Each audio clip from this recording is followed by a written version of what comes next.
Are you ready to stop the self-sabotage and create the life you desire? Well, in order for that to happen, you need to break free from the bad beliefs that are holding your success hostage. You need to optimize the stress by turning it into extra energy for success. And those hurtful habits?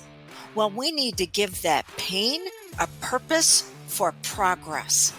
Welcome to Stop the Self-Sabotage and Create the Life You Desire podcast.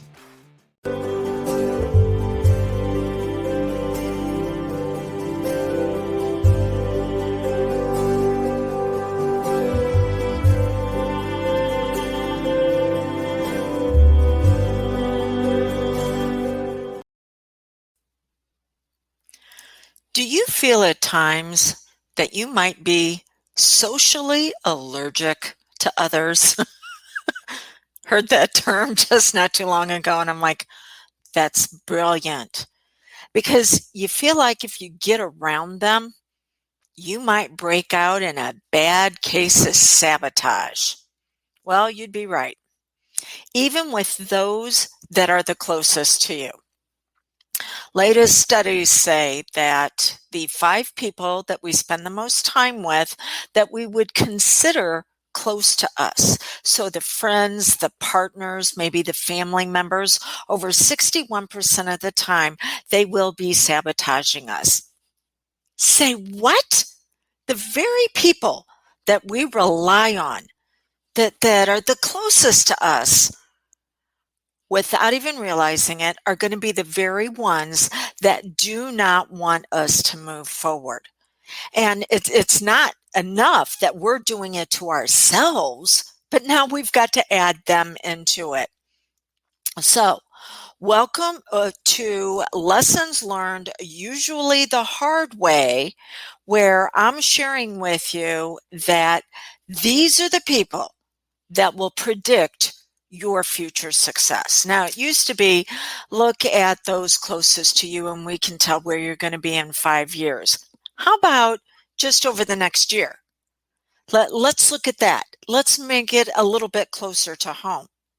But before we start talking about why others sabotage you and what it is that you can do about it, let's first talk about how you'll sabotage yourself. Status is the very first motivator that moves us forward in life. We're always looking to create status. It's very healthy when done correctly. So there was some psychological tests done, and people were given an option. They could either make $75,000 a year and live in a neighborhood where everybody was basically the same income. Or they could make double that, $150,000 a year. But the neighborhood that they would live in would be everyone making double what they were making. So they'd get $150,000 a year, but yet they had to live in a neighborhood where everybody else was earning at least $300,000. Guess what people chose? The $75,000. Why? And it was only 3 to 20% at any given time that were like, no, put me around the other peak performers.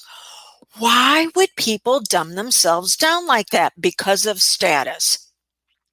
Because we want to feel like we're the top dog.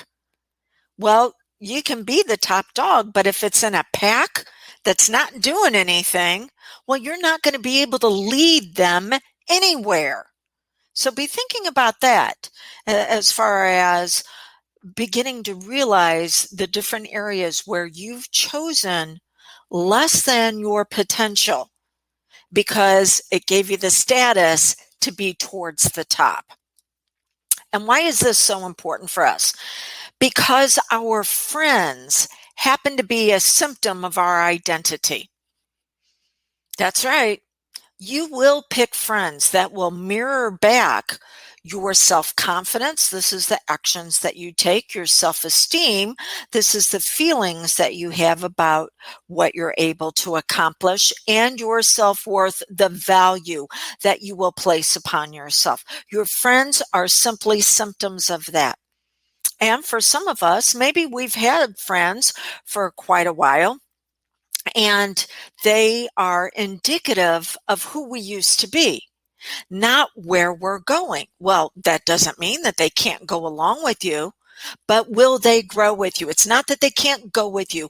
Will they grow with you? If they will grow with you, that's phenomenal. If not, you're going to need to be looking for an identity upgrade, because the 5 people that are the closest to you will have the ability to manipulate, persuade, or influence. What's the difference between those? Manipulation, out of the 3, is the worst. Manipulation says that they'll get you to do something not for your benefit, but simply because of what they get out of it. This is status taken to an extreme in a very dysfunctional way. Then you have persuasion. Persuasion means to be pushed by somebody else. So when they're around you, they're going to push you into a focus, into feelings and actions that will benefit them, but that you do have the capability of experiencing. And then influence. Influence simply means to bring you out at your very best. Influence says, what are your strengths, talents, and abilities, and how can this person assist you in revealing those? By the way, this all happens subconsciously. We don't even realize that we're wired for it. I talked about status being the prime motivator. When you enter a room of people where they already know each other, you're the newbie. When you enter that room, they are thinking of status this way. Is being seen with you going to increase their status? You're the new person. They're not quite sure. This is the reason why people like getting their pictures taken with authors and other famous, maybe celebrities or influencers. So when you are the unknown, people are going in pack and herd mentality. Is being seen with you going to increase their status? Okay, now let's say that it's a group of your friends that you're walking into. Status is still going to be a prime motivator, but now what they're going to be asking, instead of how can you increase their status, they're going to be looking at what do they do for you. As far as look at it, they're always going to be thinking about themselves. Look at what I bring to her life. Look at what I'm able to do for him. And when that is done dysfunctionally, they want to keep you at the lowest level possible. They always want to make sure that their status is above yours. I had a woman that I worked with. This was quite a number of years ago, and she was coming to me for weight reduction. And in the very first intake, one of the things that we talked about that could be adding to her use of food was the fact that she was incredibly lonely. She worked in an industry that was male dominated. She was basically the only woman at that time that had reached that level of accomplishment. And she just didn't feel like she had anybody in her life who had her back, who understood her. So I gave her then the action steps after we utilized hypnosis as far as bringing her out, her identity of being a great friend, but because she's being a great friend, looking for others that are also going to have her back, because we know that just a year from now, your accomplishments are going to be determined by who you have in your life, either for manipulation, persuasion, or influence. Okay. And then I worked with her afterwards to develop a plan of action on what she needed to do to begin to seek out these upgraded relationships, new relationships. Where was she going to find them at? How was she going to approach these women? And that the sessions were successful. This was a number of years ago. Here recently, she showed up on my social media feed because she had moved out of the area and I had lost touch with her. And what showed up were pictures of her birthday. And it was absolutely phenomenal to see her surrounded by a group of women that all looked to be freaking rock star glamorous, just like she is. Yeah, she found them, at least a dozen. So that's what you're looking for. You're looking for people to where not only are you going to be a blessing in their life, but they're going to be able to bless yours with the status through influence that you're going to bring to this partnership and these relationships. Okay, so I have some things I want to cover for you that are around the sabotage that you might be experiencing right now. Okay. Question: is it okay to be you as long as you're less than them? Here's the answer. Many of your goals are not going to be acceptable to your friends. I was in a group of friends Friday night, and we were talking about a getaway we were doing, and I'm like, okay, great. You know what I want to do? I want to go zip lining, but I want to do the zip lining with the obstacle courses because I'm always looking to take on the next physical challenge. And out of the 3 other women that I were with, 2 were like, oh, we have broken bones. We've had surgeries. Probably not a good idea. And the third one said, oh, maybe we can do the zip lining. I'm not just quite sure on the obstacle course. Okay. So I had to ask myself, what's the one thing I admire in them? Each one of them. What's the one thing I admire? It's definitely not the physical fitness because I admire it in them. I recognize it in them because they embody something that I want to experience. One is absolutely phenomenal in her relationship. Another has great hobbies. Another one is phenomenal with her money management skills. Each of them brings something different out in me. So I can still keep them because we do have things that we agree upon. But see, I was asking the wrong people. My goal of wanting to push myself physically wasn't right for them. I remember back to a woman who became my mentor for a couple of decades. Her name was Dee. I met her when I was in my early 30s, still in corporate. And she was one of the people who trained me. I worked for a design firm, and I was going to be training other designers, and so she was training the trainer. Okay. It was after a couple of months of us working together, whenever I discovered that I thought she was about 15 years older than me, maybe. And I found out that she was between 20 and 25 years older than me. What the flip? Are you kidding me? And I'm like, Dee, what is the secret to you being so youthful? And she's like, don't hang around the old people. Okay. So I realized I had been asking people that were older in their mindset on their physical fitness as far as, hey, do you want to go do this with me? So instead, what am I doing? Well, this coming weekend, I will be hiking with my son and daughter-in-law, who are 25 years younger than me, and they will be the ones at some point I'll be going ziplining with, because don't hang around with feeble people if you're wanting to get physical. Again, it doesn't mean that I'm getting rid of those friends. I just had to remind myself, what was it that I shared with them?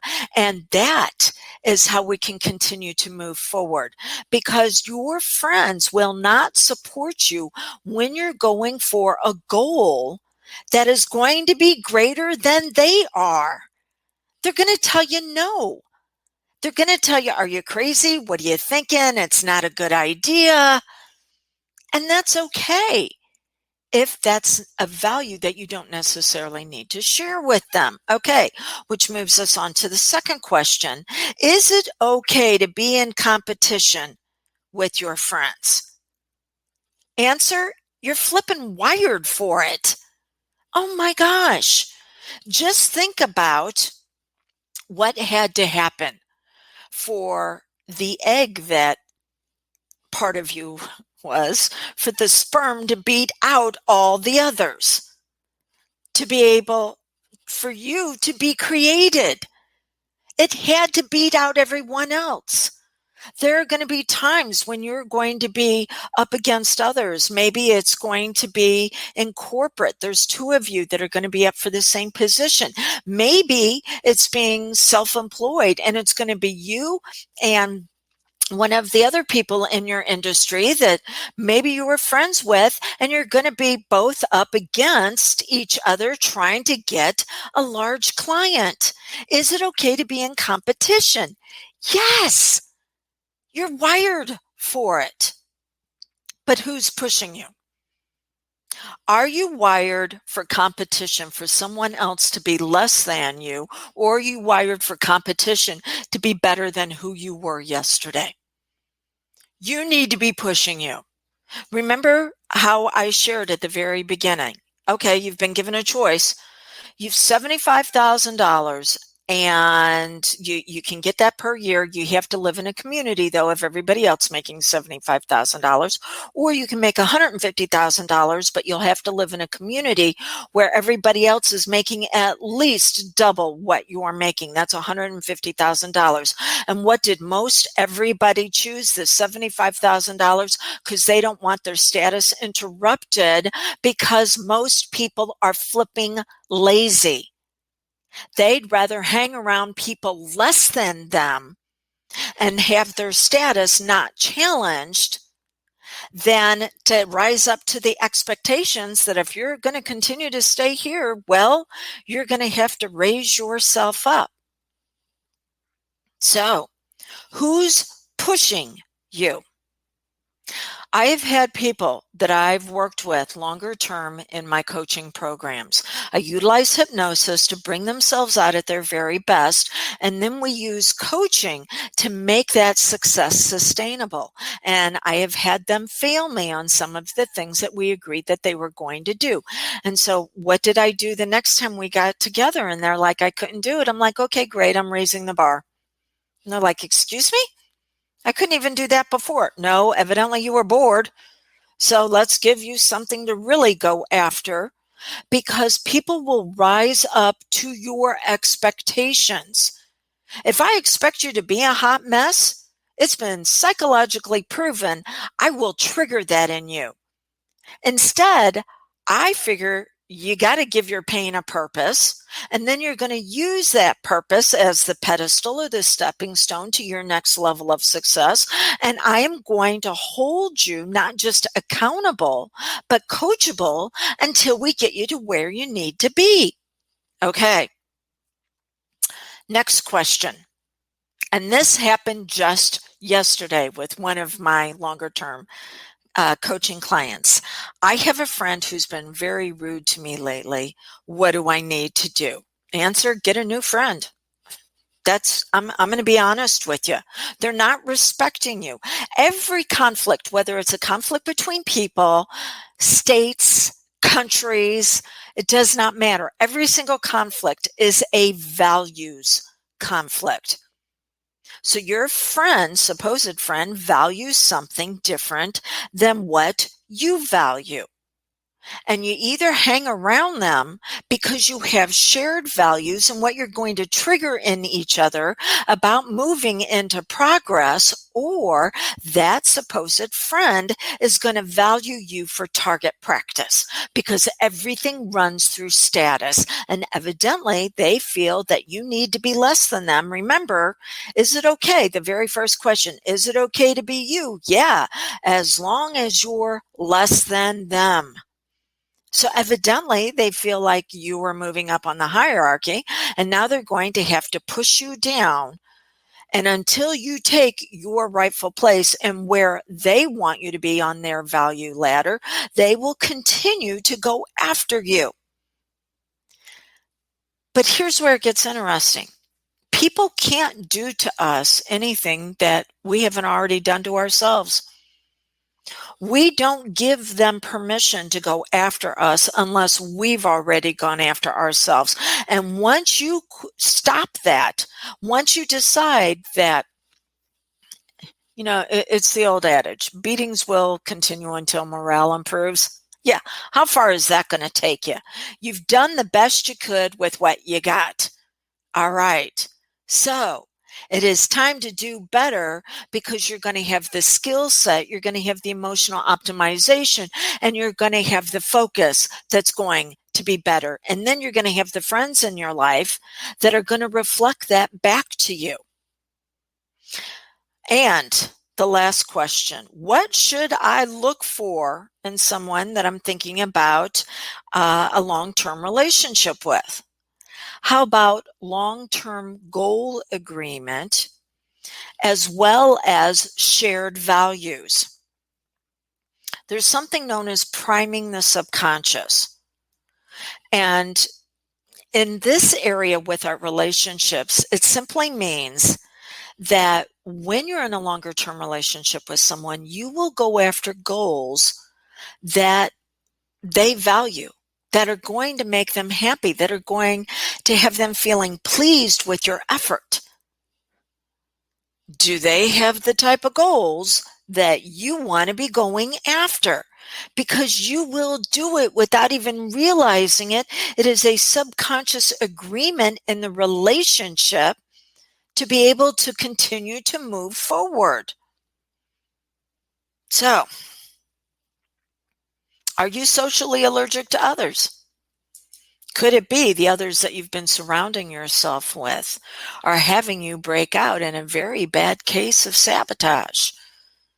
And what is it that you can do now to begin to move forward? Well, you need to reprogram your subconscious around what you value on yourself, how you feel about yourself, because the actions you take are going to be predicated upon those two. The self-confidence you have is going to be based upon self-esteem, and self-esteem is going to be based upon self-worth. So how can I assist you with this? As a certified hypnotist and instructor, I'm going to give you two options. One is to work with me privately, utilizing hypnosis and coaching. You get a bonus coaching session that goes along with your with your hypnosis session, as well as access to a course, Life Mastery Through Self-Hypnosis, where I teach you to do hypnosis for yourself, because I don't want you to be dependent upon me. I want you to be influenced, but not where there is a dependency. There is an interdependency. We're working on a partnership to bring you out at your very best. Okay, if you want to see if I am the correct one for you on that, send me a text that says consult and your time zone to 636-699-7791. And I'll respond back with a couple of options I'll have. It'll be approximate 48 to 72 hours, typically, before I'll be open to talk to you. If you want, you can go to canhypnosishelpyou.com and set up a consult. It might be with me, it might be with one of my associates. But if you text consult to me, Dawn, then I'll be the one that'll talk to you about this. If you feel like you want to assist others with this, Let me teach you how the mind works to bring others out, their strengths, talents, and abilities, how to motivate them into sustainable success. I'll teach you to do all of this as a certified hypnotist. Had someone here recently, Al, one of the therapists that I've trained, that gave me a review on the training, says he has 2 master's degrees, and the training he received on how we work internally for success was equal to those 2 master's degrees. And I'm going to let you know it was a whole hoop and lot less than what he paid for those degrees. Okay.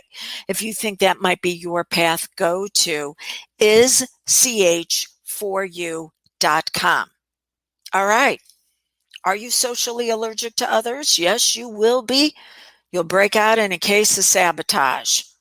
Let's begin to inoculate you by allowing you to only be influenced by the people who are going to bring you out at your very best. Thank you so much for allowing me to share this with you today.